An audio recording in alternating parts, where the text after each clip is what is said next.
Welcome to Critical News.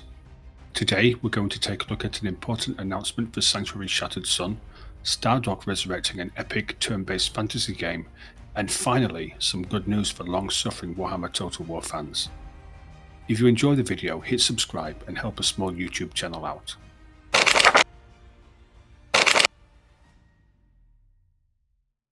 Sanctuary Shattered Sun finally showed the first Tier 5 experimental. The chosen faction's Apex unit is built to end matches, not drag them out. The new Kiss of Death training scenario lets you drive this thing straight through fortified lines and watch bases evaporate under an attack that erases everything in its path. The footage makes the point. If a T5 hits the field, someone's session is about to be over.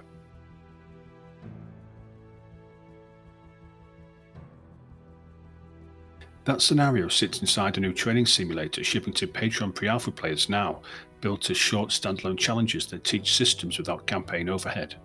In one scenario you start with only engineers and need to improvise an attack plan. In another, you have to recover a dead energy grid under a 5-minute timer while the enemies close in.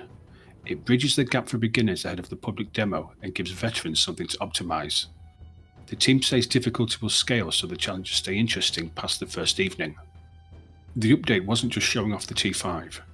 UI work includes an expenses bar that lists where your resources are going by category, which helps when you're deciding between more factories and more eco buildings. Visual effects got another pass. Volumetric shields that show impact and a visible warning state before they break, faction-specific build beams, and large ambient effects on experimentals. Environmental art pushes the artificial world setting harder with light wells, atmospheric processes they call space lungs, exposed structural plates, and cryofluid piping that ties into the freeze mechanic.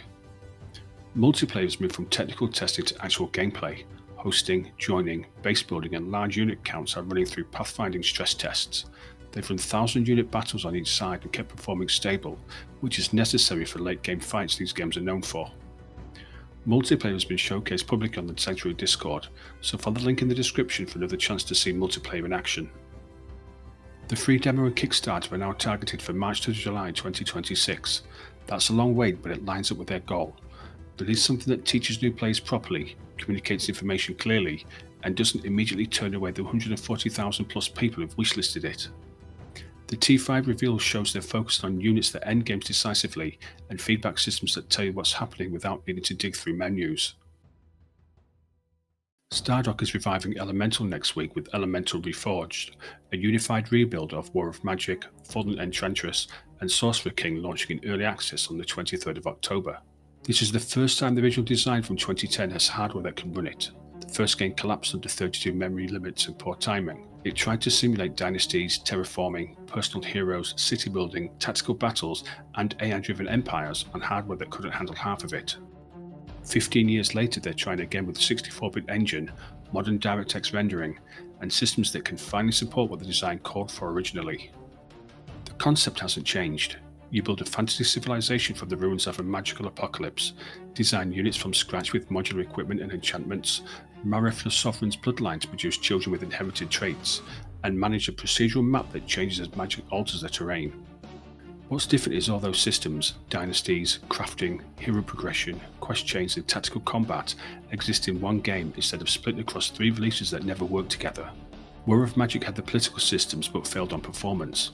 Fallen Enchantress had decent tactical combat but removed the dynasty mechanics. Sorcerer King brought back the RPG elements and crafting but dropped empire management for a single hero campaign. Reforged takes the functional parts from each and puts them together in one 4x structure. Brad Wardell has said that modern hardware gives them room the original didn't have.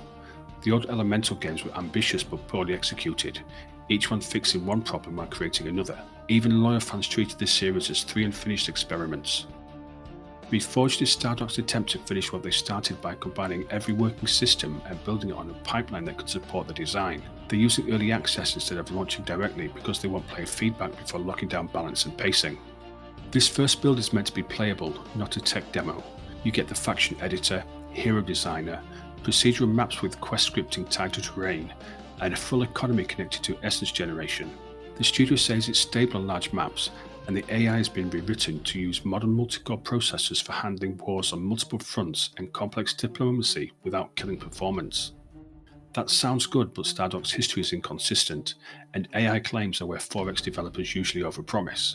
The company has always been better at iteration than initial polish, so expect the first release to have rough edges, especially in diplomacy and tactical combat, where the balance between hero strength and army strength has never worked cleanly. This series has been a footnote for over a decade. Elemental launched as a warning about ambition outpacing capability. If Reforged works, it becomes an example of how to finish a design once the technology exists to support it.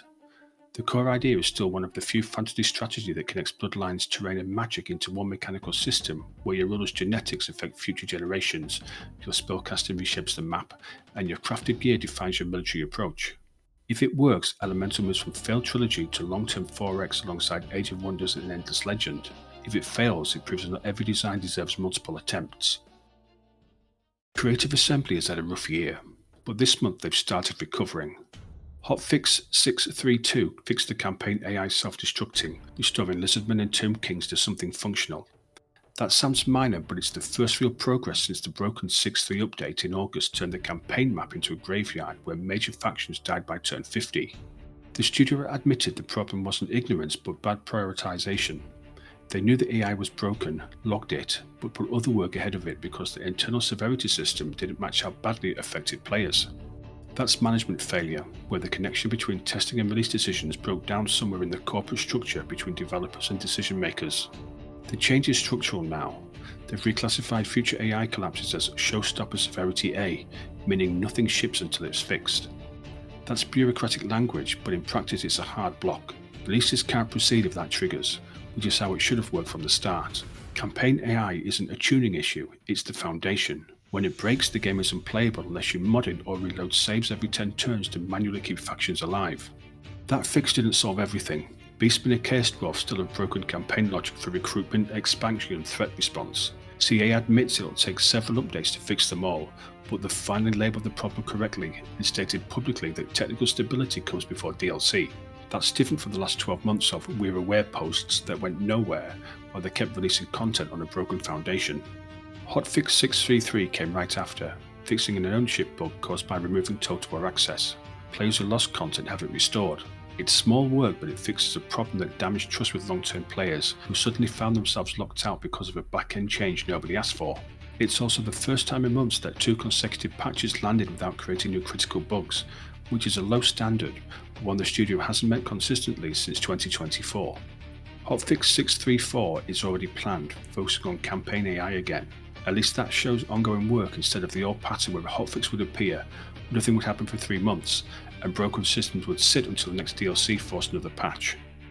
Running hotfixes weeks apart suggests the team finally has the resources or independence to maintain the game as an ongoing service instead of a finished product that only gets touched when new content releases. Speaking of new content, Tides of Torment has been pushed back again to December the 4th, 1 full year after the last DLC. It will now release alongside Update 7, the new Total War mod manager, and the 25th anniversary showcase. CA is trying to turn that date into a hard reset, a simultaneous patch, DLC and brand celebration meant to prove the studio can still deliver something cohesive. The risk is that if 7 lands broken, it will detonate whatever goodwill is left. The community has watched the studio stumble through Hyenas, Pharaoh's rocky launch, the 6.3 AI disaster, and a year-long content drought. Another failure at this point hurts more than Warhammer 3 alone. It damages the franchise reputation going into whatever comes next. But there's direction now. They're taking time to fix the foundation instead of rushing half-done content to meet a schedule. The December date gives them 2 months to test 7 before DLC release. It's tight but workable, and it shows they've learned that shipping a patch and DLC together is what caused the 6.3 disaster. The mod manager is the quiet win. It replaces the old launcher completely, something players have wanted since Warhammer 2, and lets you skip the startup delay, manage mod profiles, and launch straight into the game without multiple loading screens and a platform check that fails regularly. It's testing with experienced players now, and goes public with the patch and DLC. If it works, it removes one of the most annoying problems in this series. Mod support has been a strength for Total War, and the old launcher fought against that for years. Getting this right could keep a dedicated modern community active for years, getting it wrong and watch people leave for games that don't punish customization. The news isn't disaster for once. 2 working hotfixes, a clear process change, and a plan through December. That's the first stable period in nearly a year. It doesn't fix the damage, player counts are down, reviews are overwhelmingly negative, trust is broken, but it's a start. Not because they said they'd improve, but because they've started doing the work, fixing AI, restoring content, changing severity classifications, and building tools that make the game more functional instead of just more profitable. Sports Interactive landed probably the biggest licensing deal in football sim history, a multi-year partnership with FIFA. Starting with Football Manager 2026, this series officially includes the FIFA World Cup, Women's World Cup, and Club World Cup with real tournament branding, broadcast graphics, and national kits for all 48 teams once data is complete. This coincides with the major rebuild of the international management system, which has been incomplete in Football Manager for years. The new module works across FM26 on PC, console, touch, and mobile through Netflix. For players that wanted a proper international career instead of the current secondary option, this is the first time that mode gets the same development as club management. It also puts the series level with EA's licensing, ironic since FIFA dropped EA first.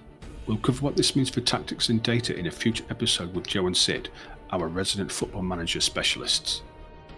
Paradox repackaged Hearts of Iron 4 into a general edition, bundling the base game with 5 major expansions, Together for Victory, Waking the Tiger, Death or Dishonor, La Resistance, and the Battle for the Bosporus. It's the starter package for new players who never bought the earlier DLC. Hearts of Iron 4 has run for almost a decade and the mod community has kept it active longer than most strategy games. But for new players, the DLC collection has been expensive, so this edition removes that barrier. It arrives at a good time because the next expansion reportedly moves the timeline into the Cold War, and Paradox wants to consolidate before that releases.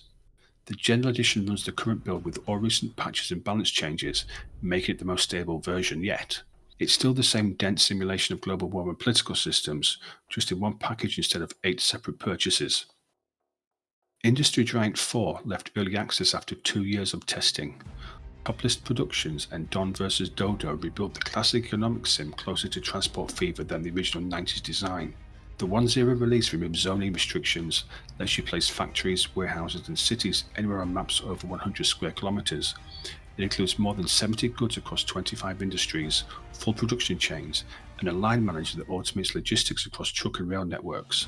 It's still dense with charts and supply tracking, but the economy now responds dynamically to what you build instead of scaling predictably. AI cities grow or contract based on your production, seasons change demand, and the interface shows readable data without requiring a manual. For a series dormant for 2 decades, this is a complete revival. Solid management depth without the awkward nostalgia that kills most old series reboots. It's available now on Steam, GOG, and Epic. That's all for this week. Subscribe to the channel so this isn't the last time we see each other. On the next podcast episode, Jack and Adam battle out to decide which is better, Heroes of Might and Magic Olden Era or Endless Legend 2. Have a listen and tell them they're both wrong. Thanks for watching. Take it easy. Goodbye.